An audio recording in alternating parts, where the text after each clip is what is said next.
Bonjour et bienvenue dans cette troisième vidéo de l'arc surpoids et obésité qui s'intègre dans une série plus large sur les comportements de santé et la prévention des maladies. Je m'appelle Virgile, j'ai 33 ans, je suis médecin et passionné de prévention. Dans les vidéos précédentes, on a vu de quoi on parle quand on parle de surpoids et obésité et on a vu à quoi sert le gras. On a également parlé de comment est-ce qu'on diagnostique le surpoids et l'obésité et quelles en sont les conséquences. Aujourd'hui, on va parler d'un sujet hyper intéressant. À quoi c'est dû le surpoids et l'obésité? Alors, dans une version simpliste, celle que tout le monde a en tête, on pense que, en fait, le surpoids et l'obésité, c'est juste une histoire de balance énergétique, de balance calorique. En gros, on a d'un côté des apports qui sont liés à l'alimentation et de l'autre, des dépenses qui associent trois choses: la dépense énergétique de repos, l'activité non sportive et puis le sport. La dépense énergétique de repos, c'est le métabolisme de base du corps humain. Quand vous dormez, vous avez le cœur qui bat, vous respirez, vous digérez. Donc il y a toujours une dépense d'énergie qui est faite par le corps humain. On n'est jamais à zéro pile poil. La dépense non liée à l'activité physique, c'est ce qu'on appelle en anglais le NEAT, N-E-A-T, si vous voulez chercher un petit peu plus. C'est tout ce qui va être le train-train quotidien, c'est tout ce qui va être la dépense dans les activités courantes, se déplacer en marchant, prendre les escaliers, tout ce qui fait dépenser de l'énergie. Et puis le sport, eh bien c'est le sport.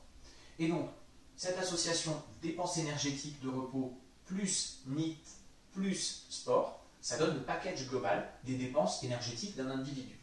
Et donc, la vision simpliste, simplifiée, un peu fausse du surpoids et de l'obésité, c'est on fait une balance, on met d'un côté les apports, de l'autre les dépenses, et puis si on apporte plus qu'on dépense, eh bien on grossit. Si on dépense plus qu'on apporte, eh bien on maigrit. Alors, sur le fond, c'est vrai. Et ça reste quand même à pondérer à cause de plusieurs choses. Premièrement, on sait que sociétalement, il y a des changements alimentaires importants qui font que les choix de l'individu ne sont pas uniquement drivés par sa volonté propre. Par exemple, une portion de coca, une bouteille de coca, jusque dans les années 70, la taille adulte, c'était 19 centilitres. Aujourd'hui, dans un fast-food, un coca de taille enfant, c'est 25 centilitres. À propos des fast-food d'ailleurs, on voit sur cette courbe qui liste le nombre de McDo en France entre 70 et 2009, qu'on montrera encore dans les années à venir, qu'il y a de plus en plus de fast-food en France, et donc que c'est de plus en plus facile d'avoir accès à de la bouffe ultra transformée,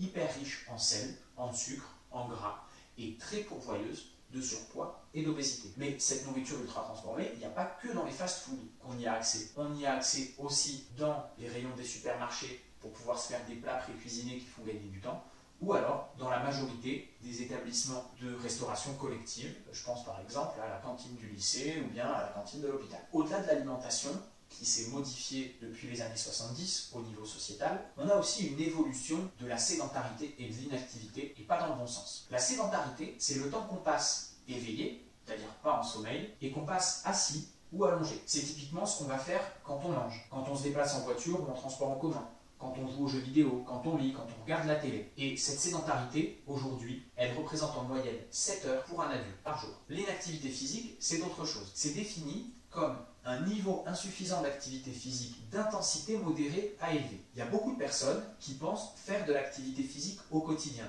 et qui en font, c'est vrai. Quand on prend les escaliers, quand on marche dans la rue, tout ça, c'est de l'activité physique. Mais elle est souvent d'une intensité trop faible pour rentrer dans la case activité physique au sens prévention de santé. J'en ai conscience, c'est relativement flou, c'est pas facile de faire comprendre en utilisant des mots similaires ayant deux significations différentes, des concepts simples au grand public. Alors pour simplifier les choses, qu'est-ce qu'une activité physique d'intensité modérée? Eh bien, c'est une activité physique qui va entraîner une sensation de respiration un peu accélérée et une augmentation légère du rythme cardiaque. C'est par exemple de la marche un peu rapide, ce qui n'est pas forcément la marche qu'on fait au quotidien. Et une activité physique d'intensité élevée, c'est une activité qui va faire transpirer et halter. Halter, c'est respirer comme un petit chien. Voilà, ça c'est halter. J'espère que ça sera coupé au montage. Et donc aujourd'hui, eh bien en France, il y a 95% des adultes qui ne font pas suffisamment d'activité physique d'intensité modérée à élevée. Ils font de l'activité physique, mais souvent d'intensité basse. Et donc, on a 95% des adultes qui sont considérés comme inactifs physiquement. L'association inactivité et sédentarité est possible. Vous le voyez sur ce tableau, on peut être inactif et sédentaire. Ça représente un tiers de la population française. À l'opposé, on peut être actif et non sédentaire. On peut être aussi non sédentaire et inactif. Ça, c'est beaucoup de personnes qui se déplacent au quotidien, qui ne sont pas très sédentaires de par leur métier, mais qui ne vont pas avoir d'activité intense. Et puis, on peut être actif et sédentaire. C'est ce que les Anglais appellent les active couch potatoes, les patates de canapé actives. Et ça, typiquement, c'est des gens qui vont avoir un métier sédentaire, mais qui quotidiennement vont aller faire du sport à une intensité élevée. Le problème, c'est que l'activité physique intense ou l'activité physique modérée ne compense pas parfaitement les problématiques liées à la sédentarité. Et si on veut être au maximum protégé, eh bien, il faut à la fois avoir des comportements qui visent à ne pas être inactif et des comportements qui visent à ne pas être sédentaire. Alors, comment on fait? La lutte contre la sédentarité, c'est relativement simple. Il est recommandé par l'OMS, toutes les 2 heures de sédentarité, de se lever et d'aller marcher 5 minutes. C'est relativement simple et donc ça concerne les périodes de boulot, mais également si vous faites un marathon Netflix, toutes les 2 heures, vous vous levez, vous allez faire un tour de 5 minutes, vous montez 2 étages si vous êtes dans un immeuble. Ça n'a pas forcément de sens, mais au niveau sanitaire, c'est quelque chose de vraiment utile. Par rapport à l'inactivité physique, il est recommandé de faire toutes les semaines de l'activité d'endurance aérobie, c'est-à-dire de la marche rapide, du vélo, de la natation, du rameur, du step, de l'elliptique, bref, une activité plutôt d'endurance, 30 minutes, 5 fois par semaine, plus une activité de renforcement musculaire, ça peut être de la gym douce, un petit peu de muscu avec des haltères, du pilate, ça plutôt 1 à 2 fois par semaine, et de la mobilité, type étirement, stretching ou yoga, 2 à 3 fois par semaine. Ça peut sembler beaucoup, et quand j'en parle en consultation à des patients, effectivement, ils me disent tous, mais c'est vraiment énorme ce que vous demandez.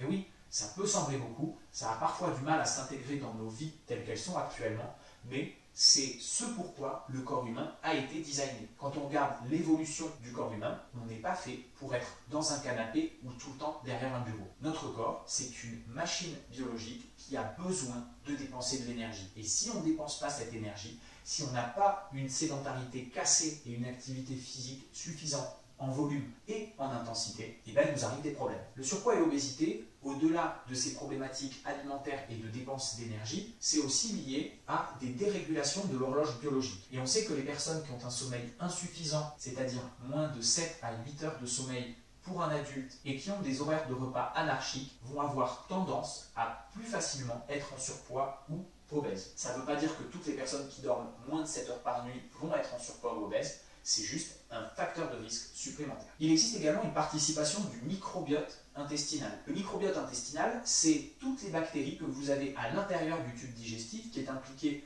dans plusieurs maladies et notamment le surpoids et l'obésité lorsqu'ils seraient déréglés. Il y a beaucoup d'études qui sont ciblées sur ce sujet actuellement parce que le microbiote, on en entend parler dans plein de pathologies et parce que le surpoids et l'obésité, c'est un problème majeur de santé publique. Il existe également des prédispositions génétiques et épigénétiques. Un gène, pour reprendre à la base, c'est comme un petit morceau de code informatique qui va dire au corps comment il doit fonctionner et ce qu'il doit faire. Il y a certains morceaux de nos gènes qui sont actifs et d'autres qui sont en sommeil. L'épigénétique, c'est des facteurs, notamment environnementaux, qui vont activer ou inactiver certains gènes. Ça veut dire qu'une personne avec les mêmes gènes, qu'elle soit dans un environnement A ou dans un environnement B, elle ne va pas toujours avoir la même activation de ces gènes. Et donc, elle peut avoir 2 parcours de santé différents. Aujourd'hui, il y a beaucoup de travaux sur l'épigénétique qui conduit au surpoids et à l'obésité, et il y en a notamment de très intéressants qui commencent à montrer que le surpoids pourrait être le déclencheur épigénétique de l'obésité. Un petit peu comme si le début du stockage de masse grasse déclenchait l'activation de gènes qui favorisent encore plus